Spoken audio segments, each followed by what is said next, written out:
ရခိုင်ပြည်နယ်စစ်တွေမြို့နီးသို့တိုက်ပွဲများနီးကပ်လာခြင်းစစ်တပ်လက်အောက်ခံဝန်ထမ်းများခွင့်ပြုချက်မရဘဲလေရင်ပြန်လက်မှတ်ဝယ်ခြင်းနေရပြန်ခြင်းများလုံးတူ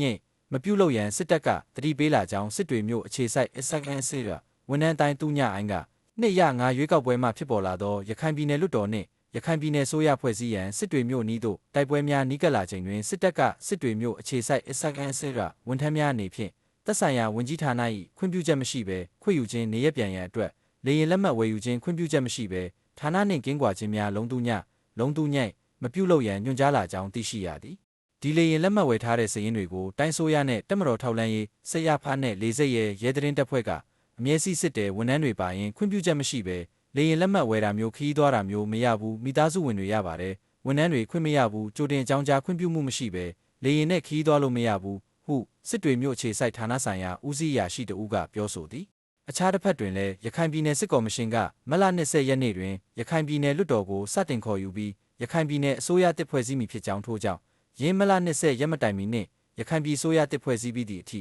မိသည့်အစိုးရဝန်ထမ်းမှခွင့်မပေးဟုညွှန်ကြားလာကြောင်းသိရှိရသည်တိုက်ပွဲတွေကတော့စစ်တွေနားမှာဖြစ်တာမှန်ပေမဲ့ဝန်ထမ်းတွေကိုခွင့်မပေးတာဌာနနဲ့ကင်းကွာခွင့်မပေးတာကတိုက်ပွဲတွေကြောင့်မဟုတ်ဘူးမလ20ရက်နေ့ရခိုင်ပြည်နယ်လွှတ်တော်ခေါ်ယူပြီးမကြာမီမှာရခိုင်ပြည်နယ်အစိုးရဖွဲ့စည်းဖို့ရှိတာကြောင့်မို့လို့ဘယ်ဝန်ထမ်းကိုခွင့်မပေးဘူးလို့ဌာနဆိုင်ရာအကြီးအကဲတွေကမီတင်တွေမှာပြောလာပါတယ်ဟုစစ်တွေမြို့အခြေစိုက်ဌာနဆိုင်ရာဦးစီးရာရှိကပြောဆိုသည်ယင်းပြင်အကြမ်းဖက်စစ်တပ်ကရခိုင်ပြည်နယ်စစ်တွေမြို့တွင်တပ်အင်အားထောင်ချီစုစည်းထားပြီးလက်နက်ခဲယမ်းများလေရင်နှင့်စစ်သင်္ဘောများကိုလည်းအပြည့်အတူညလုံခြုံရေးချထားကြောင်းအင်အားထောင်ချီရှိသောစစ်တွေမြို့ကိုစစ်တပ်ကတေချာစွာလုံခြုံရေးယူထားကခန်းစစ်စည်းများစွာလှုပ်ဆောင်ထားပြီးဖြစ်လေမိသည့်လက်နက်ကင်ကိုမှကြောက်စရာမရှိကြောင်းအစိုးရဝန်ထမ်းများအနေဖြင့်ရုံးသို့ပုံမှန်တက်လေဌာနဆိုင်ရာလုပ်ငန်းများကိုမပြတ်မကွက်လှုပ်ဆောင်ရမည်ဟုစစ်တပ်ကညွှန်ကြားထားကြောင်းသိရှိရသည်စစ်တွေမှာအင်အားထောင်ချီရှိတယ်စစ်လေရင်စစ်သင်္ဘောနဲ့လက်နက်ခဲယမ်းအပြည့်အစုံထားရှိတယ်ဗလက်နက်ကင်မှတက်မလာနိုင်ဘူးဝန်ထမ်းတွေကိုအလုံး